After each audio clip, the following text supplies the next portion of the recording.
सूर्यदेवाय नमः। ओम सूर्यदेवाय नमः। ओम सूर्यदेवाय नमः। राजा प्रत्येक दिन सूर्य को जल अर्पित कर उनकी आराधना करता था। राजा की कोई संतान नहीं थी, वह सूर्य से सिर्फ एक पुत्र की कामना ही करता था। हे सूर्यदेव, मैंने आपकी पूजा हमेशा सच्चे हृदय से की है, लेकिन फिर भी मेरी कामना पूर्ण क्यों नहीं हो रही? क्या मैं अपने जीवन में पुत्र का सुख कभी नहीं भोग पाऊंगा? हे सूर्यदेव, आज आपको जवाब देना ही होगा। आखिर मुझे संतान की प्राप्ति क्यों नहीं हो रही है? यदि आपने मुझे इसका जवाब नहीं दिया तो मैं इसी नदी में कूदकर अपनी जान दे दूंगा।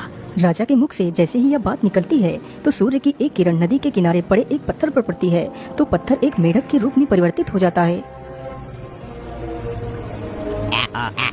महाराज, आप इतना भावुक न हो, आपकी मनोकामना अवश्य पूरी होंगी। जो मैं कहता हूँ उसे ध्यान से सुनो। महाराज, आप अरमेली की पहाड़ियों में चले जाइए, वहाँ पर आपको एक ऋषि मिलेंगे। जिस पेड़ के नीचे ऋषि बैठकर तपस्या कर रहे होंगे, उसी पेड़ पर आम के फल लगे हुए हैं। आप उस पेड़ के फल ऋषि से मांग कर ले जाना और अपनी पत्नी को खिला देना, सब कुछ ठीक हो जाएगा। और हाँ, याद रखना, उन आम के फलों को तुम्हें नहीं तोड़ना है, तुम्हें वो फल उन्हीं ऋषि से ही तोड़वाना है।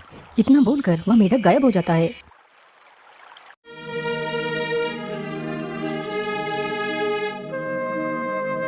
महारानी, तुम चिंता न करो, अब हमें भी संतान का सुख जरूर मिलेगा। फिर राजा सारी कहानी अपनी रानी को बताता है। अच्छा महारानी, अब मैं चलता हूँ, तुम अपना ख्याल रखना, मैं जल्द ही लौट कर आऊंगा। इतना कहकर राजा अपने घोड़े पर सवार होता है और ऋषि से मिलने के लिए निकल पड़ता है।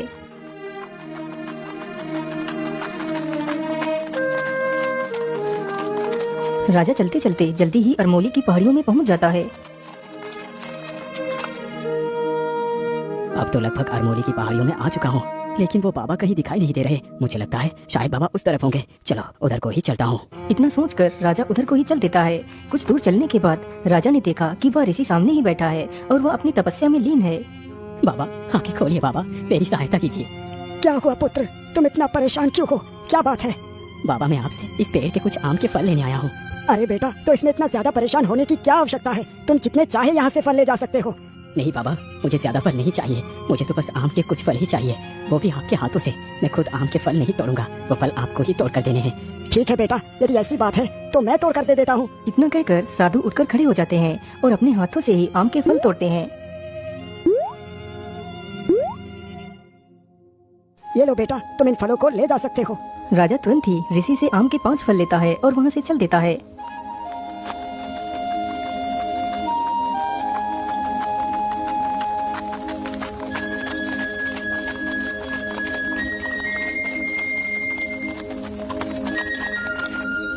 ओह, मैं तो चलते चलते कितना ज्यादा थक गया हूँ। चलो इसी पेड़ के नीचे थोड़ा सा आराम कर लेता हूँ, फिर आगे चलूंगा। इतना सोचकर राजा अपने घोड़े से नीचे उतरता है और पेड़ के नीचे आराम करने लगता है और अपने फल की टोकरी वहीं पर रख देता है। उसी पेड़ पर एक कौवा बैठा था। अरे वाह, उस टोकरी के भीतर तो काफी ज्यादा स्वादिष्ट फल रखा हुआ है। मैं ऐसा करता हूँ, इन फलों को उठाकर ले चलता हूँ और अपने बच्चों को खिलाता हूँ। इतना सोचकर कौवा पेड़ से नीचे उतरता है और उस टोकरी में से 2 आम के फल अपनी चोंच में दबाता है और उड़ चलता है। कौवे ने दोनों आमों की डंडियों को अपने चोंच में दबा रखा था, क्योंकि दोनों आमों की डंडियां आपस में जुड़ी हुई थीं। कौवा आराम से उड़ता हुआ जा रहा था। कौवा एक महल के ऊपर से गुजरता है, तभी कौवे के मुख से आम की डंडी टूट जाती है और दोनों आम के फल राजमहल में गिरते हैं। अरे धत्तारी की, इतनी दूर से आम को चुरा कर लाया था, लेकिन ये आम तो मेरी किस्मत में ही नहीं थे, ये तो इस महल में गिर गए। अब क्या करूं? यदि मैं नीचे आम लेने गया तो राजा के सैनिक मुझे मार ही डालेंगे। अब तो बस एक ही रास्ता है, यहाँ से चुपचाप चला जाता हूँ और कोई दूसरा भोजन तलाश करता हूँ।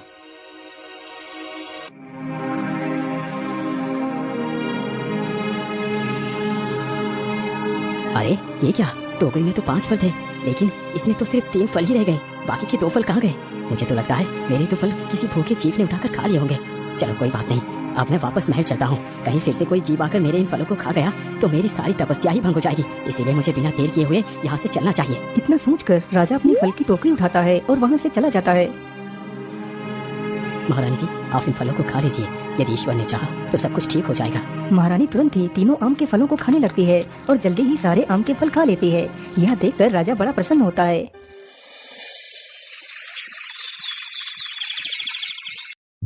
एक साल के बाद महारानी ने 3 पुत्रों को जन्म दिया। मंत्री जी, आज तो मेरे लिए सबसे ज्यादा खुशी का दिन है। आप जाओ और पूरे राज्य में धन दौलत बांटो और सबका मुंह मीठा करवाओ। राजा की आज्ञा मिलते ही सैनिक पूरे राज्य में धन दौलत बांटते हैं। धीरे धीरे राजा के तीनों बेटे बड़े हो रहे थे और शिक्षा ग्रहण कर रहे थे।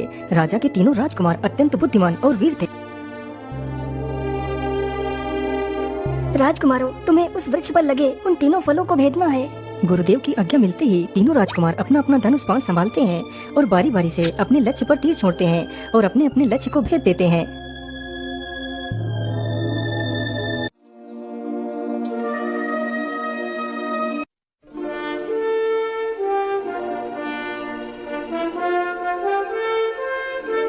महाराज क्या बात है, मैं कई दिनों से देख रहा हूँ कि आप बहुत चिंतित दिखाई पड़ रहे हैं। मंत्री जी, मैं आपको क्या बताऊँ, मेरी चिंता का कारण मेरे तीनों राजकुमार हैं। लेकिन महाराज, तीनों राजकुमार चिंता का विषय कैसे हुए? मैं कुछ समझा नहीं महाराज, आप क्या कहना चाहते हैं? मंत्री जी, अब तो मेरे तीनों राजकुमार विवाह के योग्य हो चुके हैं। अरे महाराज, तो इसमें इतनी चिंता करने की क्या आवश्यकता है? आप जब चाहे तब विवाह कर सकते हैं। नहीं मंत्री जी, समस्या कुछ और ही है। हमारे तीनों राजकुमार अत्यंत बुद्धिमान और वीर हैं। मुझे उन तीनों के लिए वैसे ही बुद्धिमान बहुएं चाहिए। लेकिन मंत्री जी, मुझे लगता नहीं कि मेरी ये इच्छा पूरी हो पाएगी। महाराज, आप चिंतित ना हो, मैं खुद ढूंढ कर लाऊंगा राजकुमारों के लिए योग्य बहुएं। बस आप मुझे जाने की आज्ञा दें। ठीक है मंत्री जी, आपको जाने की आज्ञा है। मंत्री जी अपने 2 सैनिकों के साथ उन राजकुमारों के लिए वर वधु ढूंढने के लिए निकल पड़ते हैं।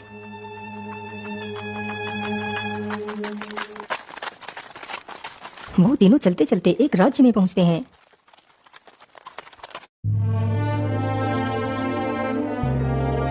महाराज, मैं मानिक राज्य का मंत्री शांतनु हूँ। मैं अपने महाराज की आज्ञा से उनके तीनों पुत्र के विवाह के लिए सुंदर और योग्य कन्या ढूंढने के लिए निकला हूँ। मंत्री जी, हमें आपके राजा का प्रस्ताव स्वीकार है।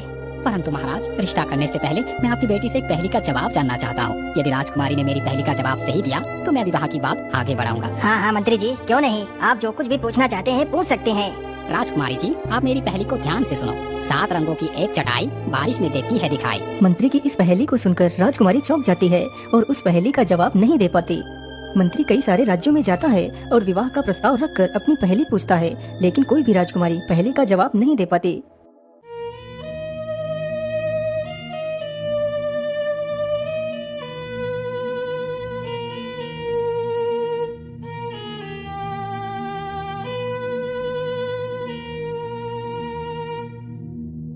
मंत्री जी, ये तो बड़ी ही दुविधा की बात है, अब क्या करें? महाराज, यदि आप मेरी माने तो आपको ये फैसला ईश्वर पर छोड़कर एक प्रतियोगिता करनी चाहिए। कैसी प्रतियोगिता मंत्री जी? मैं कुछ समझा नहीं। महाराज, तीनों राजकुमारों से कहिए कि वो अपने अपने धनुष बाण को लेकर तैयार हो जाएं और अपने अपने कमान से तीर को चलाएं। राजकुमार का तीर जिस किसी के घर पर जाकर गिरता है तो उस राजकुमार का विवाह उसी घर की कन्या के साथ करवा दिया जाएगा। ठीक है मंत्री जी, मुझे आपकी प्रतियोगिता की राय अच्छी लगी। सैनिकों, प्रतियोगिता की तैयारी की जाए। राजा की आज्ञा होते ही प्रतियोगिता की तैयारियां हो जाती हैं। तीनों राजकुमार अपना अपना धनुष बाण लेकर उपस्थित होते हैं। राजकुमारों, अपनी अपनी कमान को संभालो और किसी एक दिशा में निशाना लगाकर तीर को अपनी पूरी शक्ति के साथ छोड़ो। बड़ा तथा मंझला राजकुमार दोनों एक ही दिशा में तीर को छोड़ते हैं, लेकिन छोटा राजकुमार अपने तीर को एक विपरीत दिशा में छोड़ता है। बड़े और मंझले राजकुमार का तीर उसी राजा के राजमहल में जाकर गिरता है, जिस महल के ऊपर से वह कौवा राजा के 2 आम चुरा कर ले जा रहा था और वह दोनों आम के फल राजा के राजमहल में गिर गए थे। उन्हीं फलों को खाकर उस राज्य की महारानी ने 2 राजकुमारियों को जन्म दिया था। मंत्री तथा सैनिक उन तीरों को ढूंढते ढूंढते उसी राज्य में पहुंच जाते हैं और सारी बात वहां के राजा को बताते हैं, तो राजा विवाह के लिए तैयार हो जाता है। अच्छा महाराज, अब आप मुझे जाने की आज्ञा दें। मैं ये खुशखबरी अपने महाराज को भी सुनाना चाहता हूँ। फिर मंत्री वापस अपने राज्य में आ जाता है और यह खुशखबरी राजा को सुनाता है। वाह मंत्री जी वाह, आपकी योजना तो सफल हो गई। लेकिन मंत्री जी, मेरे छोटे राजकुमार के लिए कहाँ का रिश्ता मिला है? आप उसका भी जांच कर मुझे सूचित करें। ठीक है महाराज, हम उनका रिश्ता भी आज ही पक्का करेंगे। बस आप मुझे जाने की अनुमति दें। ठीक है मंत्री जी, जाइए, हमारी अनुमति है आपको। इतना सुनकर मंत्री तथा सैनिक उस छोटे राजकुमार के तीर की तलाश में निकल पड़ते हैं।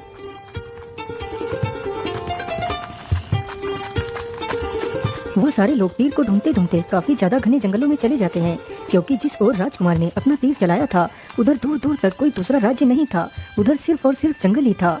मंत्री जी, हमें तीर ढूंढते ढूंढते तो काफी समय गुजर चुका है, लेकिन कहीं भी वह तीर दिखाई नहीं दिया।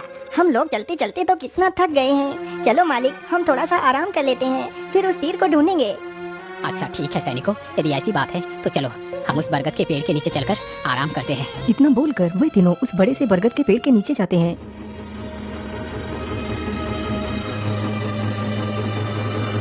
अरे मंत्री जी, जरा उधर देखिए, राजकुमार के द्वारा चलाया गया तीर तो इस बरगद के ऊपर है और वहीं पर तो एक बंदरिया भी बैठी हुई है। मंत्री ने जब ऊपर देखा तो तीर बरगद पर लटका हुआ था, उसके पास एक बंदरिया बैठी हुई थी। यह देखकर तो मंत्री हैरान ही रह जाता है।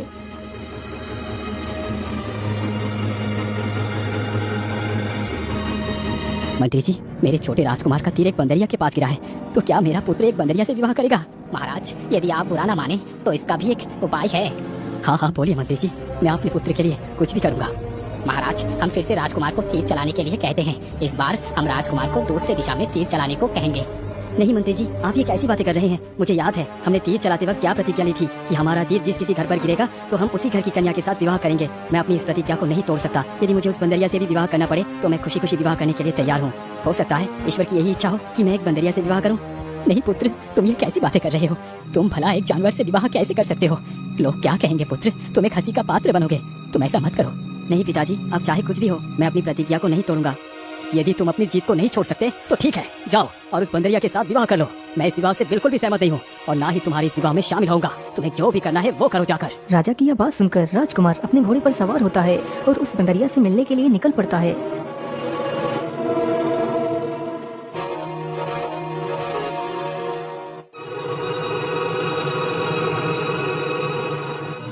राजकुमार चलते चलते उसी पेड़ के पास पहुंच जाता है। उधर राजकुमार के दोनों भाइयों का विवाह उन दोनों राजकुमारियों के साथ हो जाता है। इधर राजकुमार वेद भी उस बंदरिया से विवाह कर लेता है। आज से तुम मेरी पत्नी हो और मैं तुम्हारा पति। चलो मेरे साथ राजमहल चलो। इतना कहकर राजकुमार उस बंदरिया को लेकर राजमहल की तरफ चल पड़ता है। राजकुमार जल्दी ही राजमहल में पहुंच जाता है। राजकुमार को उस बंदरिया के साथ देखकर सभी लोग हैरान ही रह जाते हैं। कुछ लोग तो राजकुमार का मजाक भी उड़ा रहे थे, लेकिन राजकुमार को इन सबसे कोई फर्क नहीं पड़ता।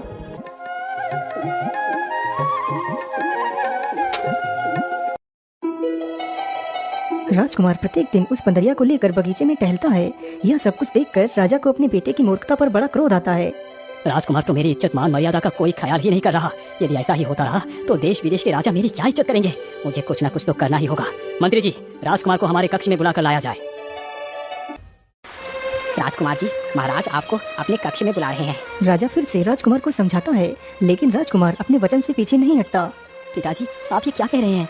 हाँ राजकुमार, मैं एकदम ठीक कह रहा हूँ। यदि तुम्हें इस महल में रहना है तो तुम्हें उस बंदरिया को छोड़ना ही होगा, और यदि तुमने उसे नहीं छोड़ा तो तुम्हें ये महल छोड़कर दूसरे महल में जाना होगा, जहाँ पर तुम दोनों के अलावा कोई नहीं होगा सिवाय कुछ नौकर के। अभी भी समय है तुम्हारे पास, सुधर जाओ। पिताजी, मैं दूसरे राजमहल जाने के लिए तैयार हूँ। इतना कहकर राजकुमार उस बंदरिया को लेकर दूसरे महल में चला जाता है। राजा के छोटे बेटे ने एक जानवर से विवाह किया। यह बात उन दोनों राजकुमारों के ससुर को पता चलती है। हे भगवान, ये कैसा संयोग है? एक इंसान एक जानवर से विवाह कर रहा है। जरा मैं भी तो देखूं उस महान राजकुमार को जिसने अपनी प्रतिज्ञा के लिए अपना संपूर्ण जीवन एक जानवर के साथ बिताने का निश्चय कर लिया है।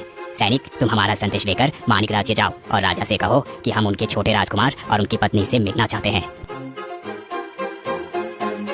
महाराज, हमारे महाराज आपके छोटे राजकुमार और उनकी पत्नी से मिलना चाहते हैं महाराज। सैनिकों की यह बात सुनकर राजा थोड़ा सा परेशान हो जाता है, लेकिन अब राजा के पास हाँ के अलावा दूसरा कोई विकल्प नहीं रहता। ठीक है सैनिकों, तुम जाकर अपने महाराज से कह दो कि वो राजकुमार से मिलने कल आ सकते हैं। इतना सुनकर वह सैनिक वहाँ से चले जाते हैं। सैनिकों, हमारे छोटे राजकुमार के पास जाओ और उससे कह दो कि तुम्हारे बड़े भैया के ससुर तुमसे और तुम्हारी पत्नी से मिलना चाहते हैं। सैनिक तुरंत ही राजकुमार से मिलने के लिए निकल पड़ते हैं। वह दोनों सैनिक जल्दी ही राजकुमार के पास पहुंचकर उन्हें सारा संदेश सुनाते हैं और वहां से वापस चले जाते हैं। हे भगवान, आखिर ये सब मुझे चैन से जीने क्यों नहीं दे रहे? हर कोई जानबूझकर मेरा मजाक क्यों बनाना चाहता है? काश कि तुम मेरी बात को समझ पाती और कुछ बोल पाती तो मेरी समस्याएं कुछ कम हो जाती। राजकुमार के मुख से यह बात सुनकर वह बंदरिया राजकुमार को इशारे में कुछ कहती है। अरे तुम्हें क्या हुआ? तुम क्या कहना चाहती हो? तभी वह बंदरिया राजकुमार को कोई वस्तु देती है। वह वस्तु एक मिट्टी के घड़े का टूटा हुआ टुकड़ा था। अरे ये क्या? ये तो एक मिट्टी के घड़े का टुकड़ा है, लेकिन इसके ऊपर तो कुछ लिखा हुआ भी है। क्या लिखा है? हे राजकुमार, तुम्हें तुम्हारी सारी सवाल के जवाब जरूर मिलेंगे। तुम इस घड़े के टुकड़े को उस पेड़ के पास लेकर जाओ जहाँ पर मैं तुम्हें मिली थी। उसी पेड़ के खोखले तने में तुम्हें इस टुकड़े को डालना है और वहीं पर खड़े होकर जवाब का इंतजार करना है। आखिर उस पेड़ के पास मुझे क्या जवाब मिल सकता है? मुझे चलकर देखना चाहिए। अच्छा ठीक है, तुम यहीं पर रहना, कहीं जाना नहीं, मैं जल्दी ही लौट कर आ जाऊंगा। इतना कहकर राजकुमार अपने घोड़े पर सवार होता है और निकल पड़ता है।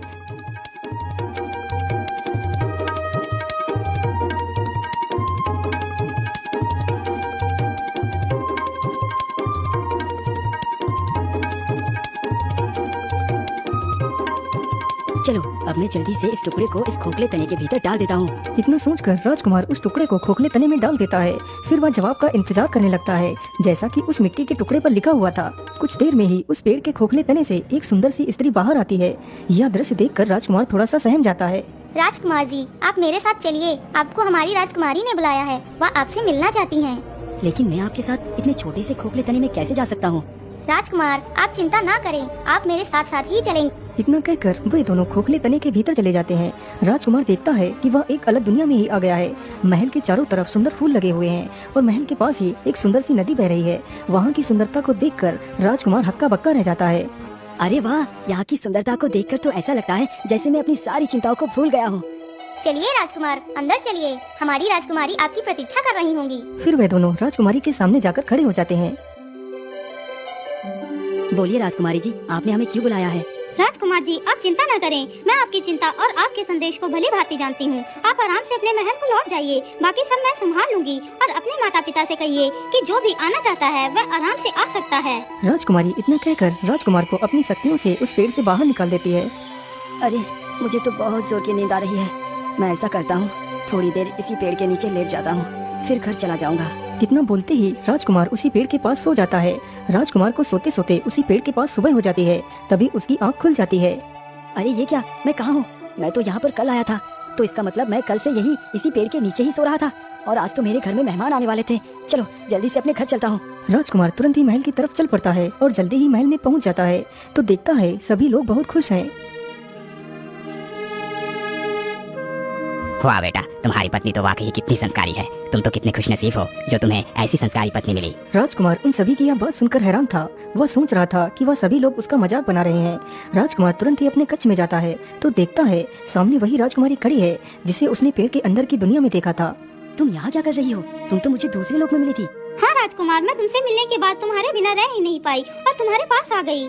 अरे नहीं नहीं, तुम ये सब क्या कह रही हो? मैं पहले से ही शादीशुदा हूँ। मैंने तो तुम्हें ऐसा करने को कभी नहीं कहा। और मेरी पत्नी कहाँ है? राजकुमार जी आप किसकी बात कर रहे हैं? उस डरपोक बंदरिया की जो मेरे यहाँ आते ही दुम दबाकर भाग गई। आज से मैं ही तुम्हारी पत्नी हूँ। तुम सीधी तरह बताओगी या मैं अपने सैनिकों को बुलाऊं? जल्दी से बताओ, मेरी पत्नी कहाँ है? तुमने क्या किया उसके साथ? राजकुमार का उस बंदरिया के प्रति यह प्रेम देखकर राजकुमारी बहुत प्रसन्न होती है, क्योंकि वह बंदरिया कोई और नहीं बल्कि वह राजकुमारी ही थी। राजकुमार जी मैं समझ गई आपके प्रेम को। आपका प्रेम उस बंदरिया के लिए सच्चा था, परंतु राजकुमार जी वह बंदरिया कोई और नहीं, मैं खुद ही थी। मैं पताल की राजकुमारी हूँ। मुझे तुम जैसे जीवन साथी की ही तलाश थी। मैं तो तुम्हारी परीक्षा ले रही थी। मैं ही तुम्हारी पत्नी हूँ। लेकिन मैं कैसे मान लूं कि तुम ही मेरी पत्नी हो? राजकुमारी अपने पति को विश्वास दिलाने के लिए फिर से अपने जादू से उसी बंदरिया का वेश बनाकर दिखा देती है। यह देखकर राजकुमार बहुत प्रसन्न होता है। राजकुमारी फिर से अपने वास्तविक रूप में आ जाती है। बेटा, बहू ने हमें सारी सच्चाई बता दी है। अब तुम दोनों भी राजमहल वापस लौट चलो। इस प्रकार सभी लोग खुशी खुशी अपना जीवन यापन करने लगते हैं।